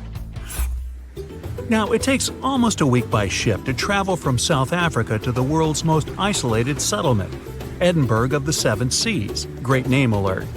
You need special local government permission to visit. The roughly 300 locals all treat each other as family, grow their own food, and keep their island impeccably clean. Daintree Forest in Australia is the oldest rainforest in the world. It's been around for over 100 million years, and is home to 12,000 types of insects, and about 90% of Australia's butterfly and bat population. It's also home to about 3,000 different kinds of plants. The Bazaruto archipelago in the Indian Ocean has crystal white sands and unspoiled coral reefs, and almost no tourists. It's an official marine reserve, so commercial fishing is off limits. You can still see fishermen in traditional old boats though. That's why the corals are still in perfect condition. Bazaruto is also home to some of the last remaining sea cows. A mysterious emerald bamboo grove is located a short train ride away from Kyoto. It's like a portal into another universe. The creaking and rustling sounds make it one of the top 100 soundscapes in Japan. Local artists make baskets, coasters, and chopstick rests, all out of bamboo. The Great Bear Rainforest in British Columbia is famous for its 1,000-year-old cedars, mossy waterfalls, water the color of granite, and crystal-clear streams. It's home to the rare cream-colored Kermode bear, also known as spirit bear. Add some Sitka deer, coastal gray wolves, cougars, mountain goats, orcas, salmon, sea lions, sea otters, humpback whales, you get the picture. The secret of the Candy Floss Pink Sand Beach in Barbuda is that it's made of crushed corals with tiny single-celled red things living beneath. You can see the famous pink shade when the waves are strong enough. This place doesn't have any public facilities, so it's much less crowded than other Caribbean islands, and that's why it's so clean. Now, it took thousands of years to form the Piccaninny Ponds in Australia. Underground water crept slowly up to the surface through all that limestone. It formed a large underwater cavern with amazing white walls. You need a special permit to dive there, but it's definitely worth it. Lapland in Finland has some of the cleanest air in the world. It also has those spectacular northern lights, snow-smothered trees, and endless white landscapes. The first humans arrived here around 7,000 years ago. They were mostly reindeer herders, and now there are more reindeer than there are people, and reindeer don't exactly pollute. The Plitvice Lakes National Park is one of the most popular tourist attractions in Croatia. It has 16 clear and colorful lakes, all connected by waterfalls. Deer, bears, wolves, boars, and rare birds roam around enjoying the unspoiled nature. It's a UNESCO World Heritage Site, so they gotta keep it clean. 60 million years ago, a big and angry volcano woke up in present-day Northern Ireland. It spat out a bunch of molten basalt, a special type of lava. It cooled and turned into 40,000 interlocking stepping stones leading down to the sea. Local legend says they're so perfectly shaped because they were made by an Irish giant. He had to build a road into the sea to get to his foe in Scotland. Puna grasslands, Peru. A bare desert, rocky land, and one big nothing. Oh no, wait, there's Ureta. Ureta is a flowering plant that looks so unique, you might actually think it's photoshopped. That's how different it is from the rest of the desert. At first sight, it looks like some rocks covered in moss. But we're talking about a 3,000-year-old plant found in the freezing Puna grasslands of the Andes. This plant grows in packs, and they're so dense you could stand on top of a Ureta shrub, and it'd take your weight without problems. Spotted Lake, Canada. They call it the most magical spot in Canada. In winter and spring, this is just a regular lake that looks like any other. But try going there in the summer when the water starts to evaporate. It'll feel as if you've entered a different world, a polka-dotted landscape with blue, green, and yellow spots. Over the summer, there are over 300 pools there, and they look magical. Over the centuries, people believed each of them had different healing properties. Oh, and the explanation for the vibrant colors is pure science. Each of them has a high concentration of different minerals. Rio Tinto, Spain. For more than 5,000 years, the Red River has been surrounded by mines full of copper, silver, gold, and other minerals. They give the river its unique reddish color. People were mining that area for centuries until the whole industry started to fade out. The mines remained abandoned until they were rediscovered in the 18th century. The river is quite impressive, but it's also very dangerous for people because of its high acidity. The bacteria in the water create similar conditions that can be found in some other places in our solar system. For example, scientists believe there's something similar on one of Jupiter's moons, Europa. An acidic ocean is hidden underneath the moon's surface. Toyama Bay. If you're walking along the shore of Toyama Bay in Japan, you might be lucky to see mystical neon blue light. It's coming from underneath the water and lighting up the night sea. There aren't many places where you can see a phenomenon like this. It's the firefly squid that's responsible for the breathtaking show. The creature lives at a depth of more than 650 feet under the surface. But in spring, they gather near the coast. Sometimes, waves even wash them ashore. The light these animals emit is actually camouflage, which helps them to hide and protect themselves. During the day, the squids go back to the deep, but they come back to party near the shore at night. The light they produce isn't so bright you could read a book in the dark, but it's still quite impressive. Fly Geyser, Nevada, USA. Imagine you're in a space rocket. At one point, you realize you've entered the atmosphere of some unknown planet. You haven't even realized it's there. The planet's gravity starts to pull your rocket down. Soon, it crash lands on the surface. Luckily, your spacecraft is sturdy enough to stay intact. So you pull on your spacesuit and crawl outside. Right in front of you, there's something you've never seen before. Incredible nature, unbelievable colors, and a bizarre mountain-like thing. And suddenly, it spews out a column of boiling water. You shake your head. This vivid imagination of yours. You're actually in Nevada, looking at Fly Ranch Geyser. Don't get disappointed, it's still marvelous. The geyser appeared in the 1960s when a geothermal power company drilled a hole. This allowed the groundwater to escape. And the colors similar to those you can see in Yellowstone National Park? All because of algae. Speaking of Yellowstone, that's another place that looks as if it's been imported from another galaxy.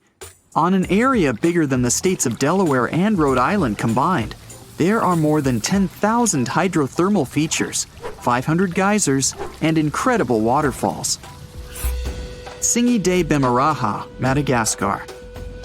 Now here's the place where you can easily imagine meeting some ancient animals. You can almost see them hiding somewhere among the pointy rocks, going up to 330 feet. Half of this national park is covered in forest, and the other half is rocky, formed by the erosion of water. The place is home to many animals, like chameleons, iguanas, frogs, and lots of different lemur species. Vatnajökull Glacier, Iceland. On your quest for the extraterrestrial wonders of our planet, don't forget to drop by Iceland. There, you'll find the biggest glacier in all of Europe. In some places, the ice can be more than 3,000 feet thick. Vatnajökull has 30 outlet glaciers ready to be explored. Those are channels of ice that once flew out of an ice cap, but remained stuck within the borders of the valley.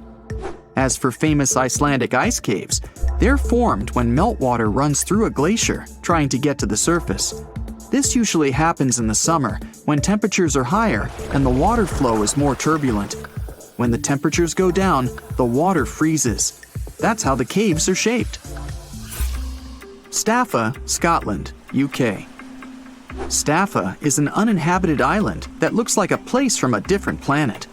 Once you see it, you can't shake off the feeling it hides plenty of secrets. In reality, though, it's a calm spot, almost completely taken over by seabirds and seals. Even so, no one can argue that the incredible rock columns give this place a unique and mysterious look. It's always encouraged local people to spread legends about the unusual cave. The columns themselves formed millions of years ago, mostly because of volcanic eruptions. Glowworm Caves in New Zealand. Imagine finding an entrance to a magical cave. You row your boat, eager to sneak a peek inside, and get rewarded with one of the most beautiful views ever. you see a closed cave that looks as if it's under a magnificent starry sky. You don't need to travel all the way around the Milky Way to find something like that. Glowworm caves in New Zealand are there for you. The caves started forming millions of years ago, and now they have an impressive collection of stalagmites and stalactites. But what makes them really special is glowworms. The caves are home to thousands and thousands of luminescent larvae. Worms need to attract insects and potential partners. To do that, they use their tails that glow in the dark.